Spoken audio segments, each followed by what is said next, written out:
Un drone qui frappe un aéroport civil, des blessés, des vols suspendus, l'attaque contre l'aéroport international du Koweït marque une nouvelle étape inquiétante dans les tensions du Golfe. Cette attaque du 3 juin 2026 a touché le terminal 1 et a fait au moins un mort. Pour comprendre pourquoi cet événement compte, il faut répondre à 3 questions. Bienvenue donc dans 3 questions pour comprendre l'actualité. On vous explique tout. Alors, que s'est-il passé à l'aéroport du Koweït ? Selon Reuters, le Koweït a été touché le 3 juin 2026 par une attaque impliquant des missiles et des drones.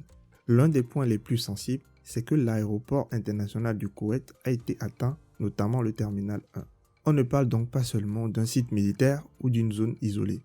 On parle d'une infrastructure civile utilisée par des passagers, des compagnies aériennes, des employés et des services de sécurité. Les autorités koweïtiennes ont signalé au moins un mort et de nombreux blessés. Des vols ont été suspendus ou redirigés avant une reprise partielle après évaluation de sécurité.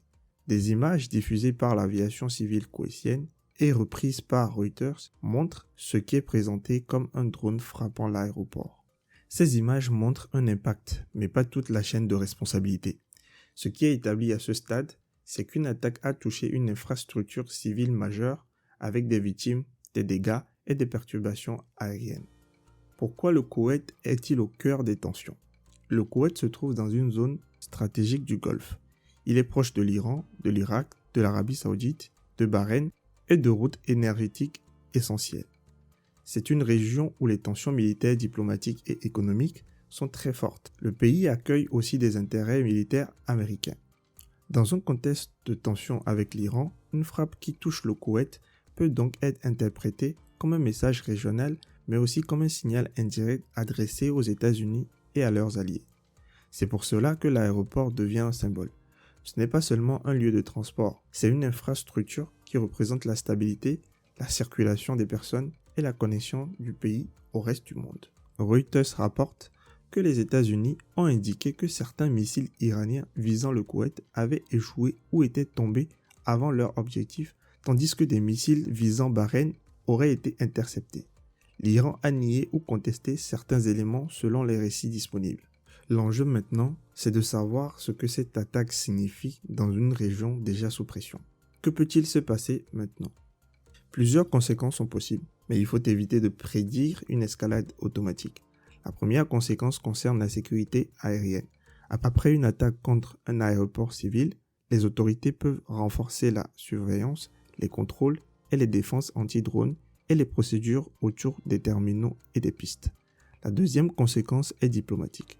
Le Koweït et ses alliés peuvent demander des garanties, dénoncer l'attaque dans des instances internationales ou chercher à clarifier les responsabilités. Mais l'objectif sera aussi d'éviter l'emballement, car dans le Golfe, une réponse trop forte peut provoquer une nouvelle réponse. La troisième conséquence est militaire. Si des forces américaines, alliées ou d'autres infrastructures sensibles étaient directement touchées, la pression pour répondre pourrait augmenter. Mais à ce stade, rien ne permet d'affirmer qu'une confrontation directe est inévitable. Enfin, il y a un enjeu économique. Si les tensions s'aggravent dans le Golfe, les marchés de l'énergie et les routes commerciales peuvent être affectés. Ce n'est pas automatique, mais c'est un risque à surveiller de près. L'attaque contre l'aéroport du Koweït rappelle qu'une infrastructure civile peut rapidement devenir un point de tension international. Pour l'instant, les responsabilités précises et les suites possibles doivent être formulées avec prudence. Mais le signal est clair. Sécurité aérienne, présence américaine, rivalité régionale et énergie sont liées. La suite dépendra surtout des réactions du Koweït, de l'Iran, des États-Unis et des alliés régionaux. Si nos contenus vous intéressent, n'hésitez pas à vous abonner à la chaîne, à liker la vidéo et à laisser vos avis dans les commentaires. À bientôt pour de nouvelles analyses et décryptages de l'actualité.